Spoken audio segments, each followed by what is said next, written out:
Hello super hero lovers, চলে এসেছে Avengers ডুমসডের তৃতীয় ট্রেলার। আর আমিও হাজির হয়েছি সেটারই ব্রেকডাউন নিয়ে। এর আগে দুটি টিজার মুক্তি পেয়েছিল। টিজার 1-এ ফোকাস ছিল আমাদের ক্যাপ্টেন আমেরিকা, টিজার 2-তে ছিল থর, আর এখন এক্সম্যানদের নিয়ে টিজার 3।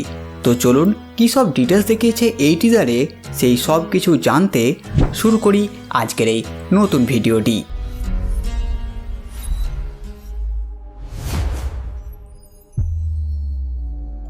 আচ্ছা বন্ধুরা, যদি আপনারা টিজার 1 ও টিজার 2 এর ব্রেকডাউন এখনও দেখেননি তো সেটা লিঙ্ক নিচে ডিসক্রিপশনে আছে, অবশ্যই সেটা দেখে নেবেন।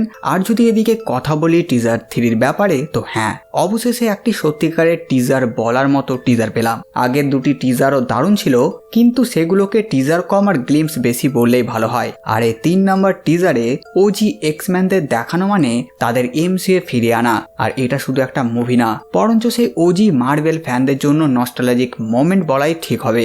এমসিইউ এর বাইরের মার্ভেলকে যারা প্রায় শুরু থেকে ফলো করে এসেছে, তারা তখন ছোটবেলায় কিছু না বুঝেই শুধু অ্যাকশনের জন্য এইসব মুভিগুলো দেখতো। আর এখন তাদের বয়স 25 থেকে 35। হ্যাঁ, আমি আমাদেরই কথা বলছি।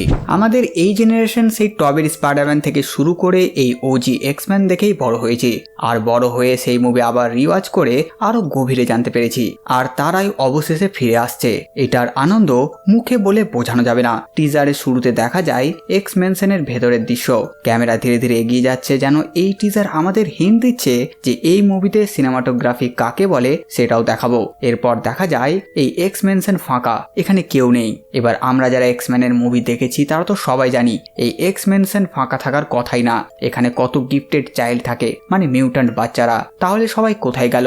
এই প্রশ্ন মনে আসতেই পরের শটে সেই প্রশ্নের উত্তর আমরা পেয়ে যাই। কারণ পরের সিনে আমরা দেখি এক্সম্যানশনের নেম প্লেট যেখানে লেখা থাকে Xavier school for gifted youngster, সেটা ড্যামেজ হয়ে নিচে পড়ে আছে। তাহলে কি এটা ডার্ক ফিনিক্স মুভিতে স্কট মানে সাইক্লপ খুলে নিয়ে নতুন বোর্ড লাগিয়ে এটা ফেলে দিয়েছে? যদি আপনারা এটা ভাবছেন তো না, আগামী ডুমসডে মুভিতে দেখানো এক্সম্যানরা হচ্ছে ওজি এক্সম্যান, মানে সেই বুড়ো চার্লস ও ম্যাগনিটোর ইউনিভার্স এটা। আর ডার্ক ফিনিক্সটা এক অল্টারনেট ইউনিভার্স বা টাইম লাইনের কাহিনী। কারণ এক্সম্যান ইউনিভার্স একটু গোলমেলে উলভারিন আর তার টাইম ট্রাভেলের জন্য।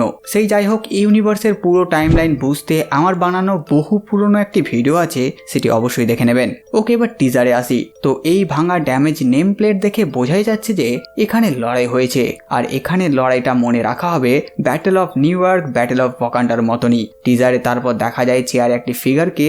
আর কোনো সন্দেহ নেই যে এ হচ্ছে প্রফেসর এক্স, মানে আমাদের চার্লস জেভিয়ার। এই এক্স মেনশনে আমরা কিছু স্ট্যাচুও দেখতে পাই, কিন্তু যতটা আমার মনে আছে এমন কোনো স্ট্যাচু তো আমি এক্সম্যানের মুভিতে দেখিনি।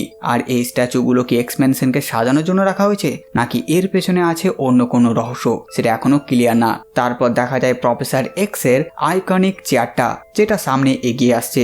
এখানে কিন্তু আমি আইকনিক বললাম, কমিক অ্যাকুরেট না। কারণ আমরা ওজি এক্সম্যান মুভিতে তাকে যেমন চেয়ারে দেখেছিলাম, এটা হচ্ছে সেই একই চেয়ার। আর এটা doctor strange in the multiverse of madness মুভিতে দেখানো প্রফেসরের হলুদ চেয়ার না, যেটা ছিল কমিক অ্যাকুরেট। আর এখান থেকে এটাও ক্লিয়ার হয়ে যায় এই এক্সম্যান মাল্টিভার্স অফ ম্যাডনেসের ইউনিভার্সে না। আর এটা হবার কথাও না, কারণ সেই মুভিতে প্রফেসর এক্স মারা গেছিল। তাহলে এই ইউনিভার্সটি আসলে কোন ইউনিভার্স? তো যতটা আমার মনে হচ্ছে এক্সম্যান ডেজ অফ ফিউচার পাস্টে উলভারিন টাইম ট্রাভেল করে অতীতে যায়। আর তারপর সে যখন সবকিছু সেখানে চেঞ্জ করে আর একটা নতুন ভবিষ্যতে তার ঘুম ভাঙে, সেই নতুন ভবিষ্যতে আমরা মরে যাওয়া স্কটকেও ফিরে আসতে দেখেছি, জিন গ্রেকে ফিরে আসতে দেখেছিলাম। তো সেই ইউনিভার্সেরই কাহিনী হবে এটা, যেটা পরবর্তীতে গিয়ে ইনকারশনের কবলে পড়বে। পরের সিনে আমরা একটি চেস বোর্ড দেখি। আর তারপর দাবার গুটি রাজাটা হাওয়াতে ভেসেছে, মানে চেকমেট। আর গুটি হাওয়াতে ভাসা দেখেই আর জানতে বাকি থাকে না যে এটা ম্যাগনিটোর কাজ। আর আমরা তাকে পুরনো এক্সম্যান মুভিতে প্রফেসর এক্স এর সাথে এই ম্যাগনিটোকে বহুবার দাবা খেলতেও দেখেছিলাম। এটার মানে চার্লসের কাছে তার বন্ধু ম্যাগনিটো আছে। আর এখানে আবছা আমরা ম্যাগনিটোকেও নোটিস করি। এরপরে দৃশ্যে আমরা দুই বন্ধুকে হাত মেলাতে দেখি। এটা কোনো ইয়াং জেনারেশনের হাত মেলানো না, বরঞ্চ এখানে তারা বলছে তারা একে অপরের সাথে আছে। আমরা জানি এই দুই বন্ধু একেবারে ভাইয়ের মতন, কিন্তু তাদের ভাবনা চিন্তা আলাদা। আর তাই দুজনের মধ্যে প্রায় আমরা কনফ্লিক্ট দেখেছি, কিন্তু এখন তারা একসাথে, যার মানে তাদের অপরপক্ষ নিশ্চয়ই অনেক পাওয়ারফুল। এরপর আমরা প্রফেসর এক্স আর ম্যাগনিটোর পরিষ্কার লুক পাই, যাদের চরিত্র আছে ওজি প্যাট্রিক স্টুয়ার্ট আর ইয়ান ম্যাককেলেন। আর এখানে তারা বৃদ্ধ হয়ে গেছে, আগের থেকে অনেক বেশি বৃদ্ধ।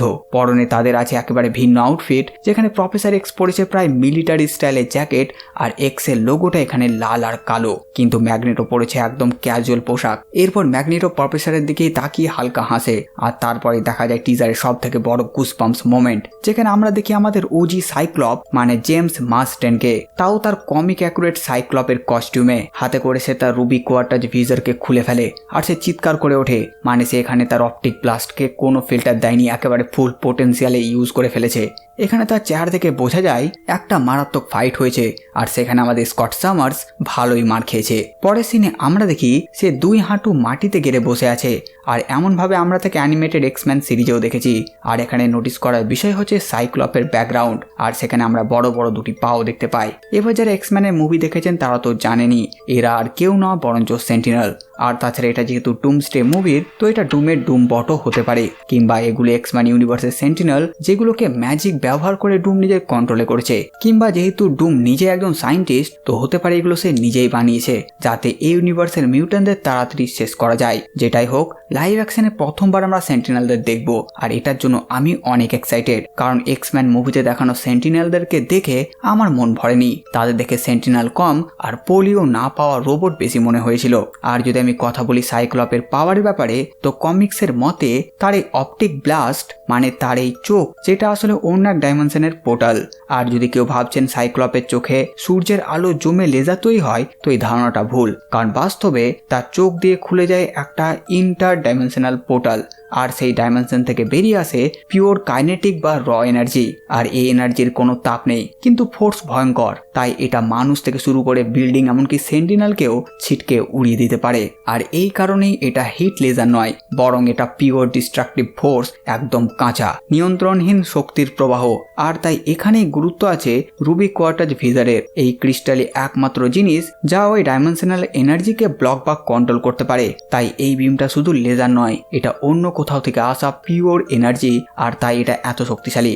আর আমরা তো জানি স্কটের ভিজারটা বানিয়েছিল প্রফেসর এক্স, যাতে সে এই শক্তিকে নিয়ন্ত্রণ করতে পারে, সামনে থাকা সবকিছু ধ্বংস না করে। এতে একটা সুইচও আছে, আর সে যত জোরে চাপ দেয় তত বেশি শক্তি বের হয়। কিন্তু এই ট্রেলারে সে পুরোপুরি ভিজার খুলে ফেলেছে, যেটা বোঝায় সে কতটা রাগ আর হতাশার মধ্যে আছে। তাহলে কি ডক্টর ডোম স্কটের কাছের কাউকে মেরে ফেলেছে, নাকি পুরো এক্সম্যানদেরই শেষ করে দিয়েছে? কারণ এমন বড় কিছু না ঘটলে স্কটকে এমন রূপে আমরা কখনোই দেখতে পাবো না। আর তারপর টিজারটা আবার ব্ল্যাক আউট হয়, আর লেখা আছে the X-Men will return in Avengers Doomsday. তারপর অ্যাভেঞ্জার্স এর লোগোটা সবুজ রঙে ভেসে ওঠে। এবার কথা বলেনি এই টিজারের কথাগুলো নিয়ে, তো ম্যাগনেটোর আওয়াজ আমরা শুনতে পাই, সে বলছে মৃত্যু সবার জন্য আসে, এটা শিওর, কিন্তু প্রশ্নটা এই নয় যে তুমি মরতে প্রস্তুত কিনা, বরঞ্চ প্রশ্নটা হলো এমন যে মরার সময় তুমি কে হয়ে মরবে। আর এমন কথা বলার পেছনের কারণই হচ্ছে এই পুরো ইউনিভার্স শেষ হতে চলেছে, তারা সবাই মরতে বসেছে।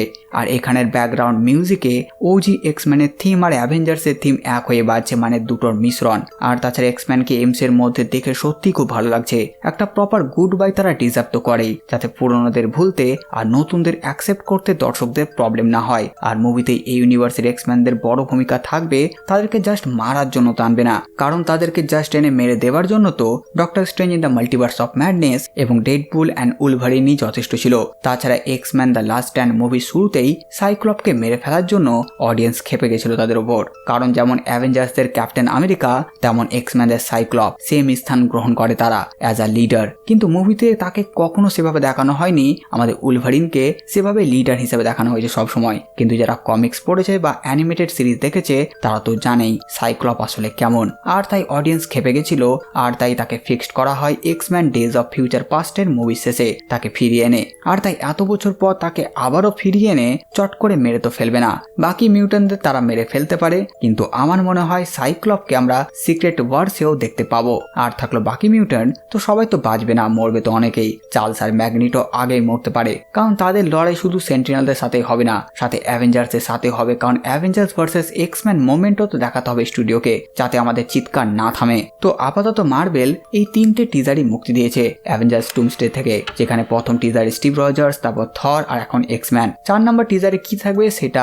দেখাই যাক। কিছু রুমার তো বলছে বলছে নাকি ডুমসডে টোটাল 7টা এমন টিজার আসবে 1 সপ্তাহ পর পর। আর যখন 7টা টিজার মুক্তি হয়ে যাবে মানে 7 সপ্তাহ পর সুপার বলের ইভেন্টে একটি ফুল ফ্লেজ প্রপার ডুমসডে টিজার আসবে। তো বাস বন্ধুরা, এই ছিল অ্যাভেঞ্জার্স ডুমসডের এক্সম্যানের টিজারের ব্রেকডাউন।